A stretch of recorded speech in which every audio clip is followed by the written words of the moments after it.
BTR गभर्नमेन्टआ बेखौ मावनायाव फेलें जायोबा जोङो हाइकर्टआव चेलेन्ज खालामनो थाखाय राजि जाबाय। लिगेली होइसे कोनबिलाक इललिगेली होइसे आमी जाते हेतु माने पाव आरो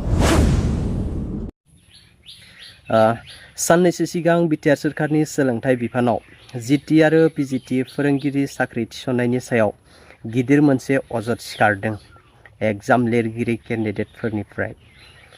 तो बेनि सायावनो जोंनिनो मानाव गेदेर एबसुनि आफादगिरि दिपेन बर' सारा गुवारै खेंफोरथि होफैदों। नोंथांमोना भिडिअखौ नायलांजोब। एन्ट्रेन्स एग्जाम रिक्रुटमेन्ट एग्जामनि उनाव रिजाल्ट ओंखारो आरो रिजाल्टनि उनाव रिक्रुटमेन्ट बा सिलेक्शन प्रसेसा जानायनि उनाव बेखौ एपइन्टमेन्ट होनाय जायो।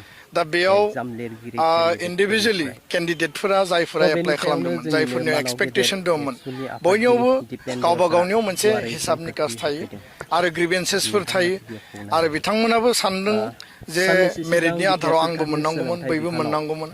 आङो बै खालिबो बुंदों गोबां केन्डिडेटआ जोंनियावबो माखासे कमप्लेन होफैदों जे बिथांमोननि जि एन्सार कि दङ बे एन्सार कि मथे बिथांमोना बुरजा नम्बर मोननांगौमोन किन्तु बिथांमोननि सेलेक्शन बा मेरिटआव फैयाखिसै।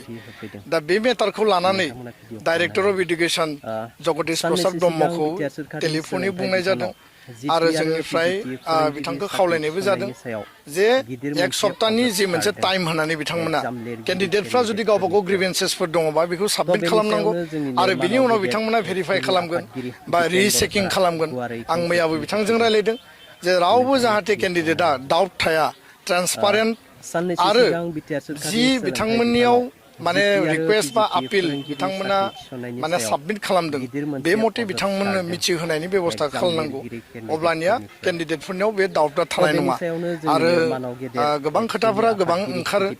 दा बेखायनो ट्रान्सपारेन्टलि जेला बे सिस्टेमखौ खालामनानै होगोन इउनिभार्सिटिया रिटेन एग्जाम कन्डाक्ट खालामदों आरो जि सेन्ट्रेल सिलेक्शन बोर्ड आरो बे बोर्डनि जि माने इन्टारनेल कमिटिया गासै रिजाल्टखौ तयार खालामदों जिखौ जों मिथियो।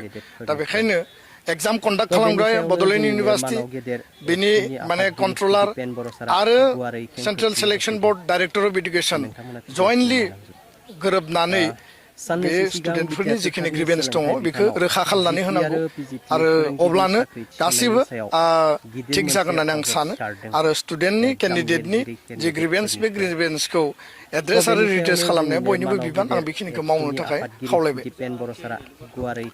आरटिआइखौथ' बयबो होनो हायो। आरटिआइआ देशनि मोनसे आयेन आरो जायहानो डाउट थायो जायहानो गोसोआव माबा मोनसे सन्देह थायो बे आरटिआइनि गेजेरजों एन्सार शीटखौ नायनो हायो बेयाव OMR दङ ना मा दङ बा बिनि जि मोनसे मेरिटनि जि टेलि खालामनाय बे गासैबोखौबो बिथांमोना मोननो हानायनि नायनो हानायनि ट्रान्सपारेन्टलि नुनो हानायनि बयहाबो अधिकार दङ आरो आरटिआइआ खुनु गाज्रि बाथ्रा नङा गाज्रि सिस्टेम नङा।